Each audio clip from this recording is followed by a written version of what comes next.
পাচারের পথে লক্ষ্মীপুরে প্রচুর চোরাই কাঠ জব্দ করল পুলিশ ও বন বিভাগ। লক্ষ্মীপুর মহকুমা পুলিশ আধিকারিক পার্থপ্রতিম দুয়ারার সূত্রে পাওয়া খবরের ওপর ভিত্তি করে লক্ষ্মীপুর পুলিশ ও বন বিভাগ গতকাল রাতে ফুলেরতল, মারখুলিন এবং ছনবাড়িতে যৌথ অভিযান চালিয়ে প্রায় 1000 CFT সেগুন কাঠ জব্দ করে, যার বাজার মূল্য আনুমানিক 15 লক্ষ টাকা হবে বলে জানা যায়।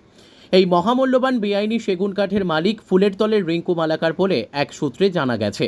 তবে এখনও সে যে এই বাজেয়াপ্ত কাঠের মালিক সেই দাবি করেনি। যৌথ অভিযানে ছিলেন SDPO পার্থপ্রতিম দুয়ারা, OC কমলেশ সিং ও পুলিশ বাহিনী এবং লক্ষ্মীপুর ফরেস্ট রেঞ্জের রেঞ্জার রোয়েল রংফার সহ বনকর্মীরা।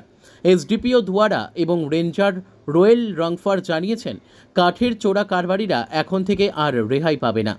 উল্লেখ্য, জিডিমুখ, বরাক রিজার্ভ এইসব অঞ্চল থেকে সেগুন, সুন্দি, গামারি, কুর্তা এইসব বহু মূল্যবান গাছপালা কেটে কাঠগুলো শিলচর সহ বিভিন্ন এলাকায় পাচার করা হয়। অবৈধভাবে কাঠ পাচার নিয়ে বন বিভাগের ভূমিকায় প্রশ্ন উঠেছে। Bureau report, daily Barak.